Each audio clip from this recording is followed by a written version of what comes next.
Hey guys, it's Pastor Bruce. Today we're in Titus chapter 2. The first 2/3 or so of this chapter tell us that sound doctrine must be lived out. Said another way, you gotta walk the walk. Paul addresses each segment of the adult population of the flock. He begins with the older members, and he says that they must realize they set the tone for the church.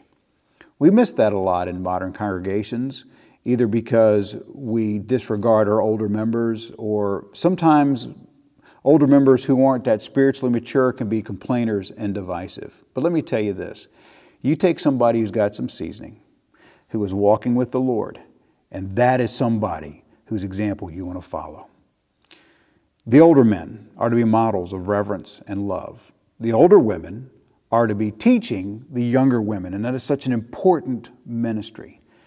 Paul's directives to younger ladies sounds almost old-fashioned, discreet, chaste, homemakers.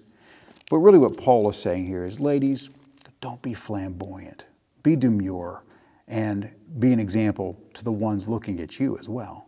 To the young man, he says, don't be so impatient and impulsive. Titus was young at this point, and Paul encourages Titus to be their pattern. Verse 8 is for pastors, telling us that when we preach, it needs to be sound speech that cannot be condemned. We preachers need to make sure that we don't teach anything from the pulpit or anywhere else that can't be backed up scripturally. To bondservants who are workers in our society, we're to be obedient, easy to get along with, honest and loyal, so that we're a credit to the cause of Christ. Why is all of this important? Because Jesus saved us.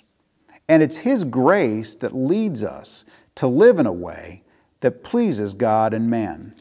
I'm reminded of the words of Hebrews 4:16. Let us therefore come boldly to the throne of grace, that we may obtain mercy and find grace to help in time of need.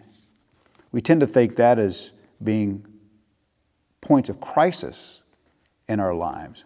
But these directives that Paul is giving in chapter 2 of Titus are not things that we can do on our own. Instead, we need to call out to the Lord, to the Holy Spirit's leading, and He'll give us the grace to be able to be examples to those in the church and to those who are watching us from the outside. God bless you as you go.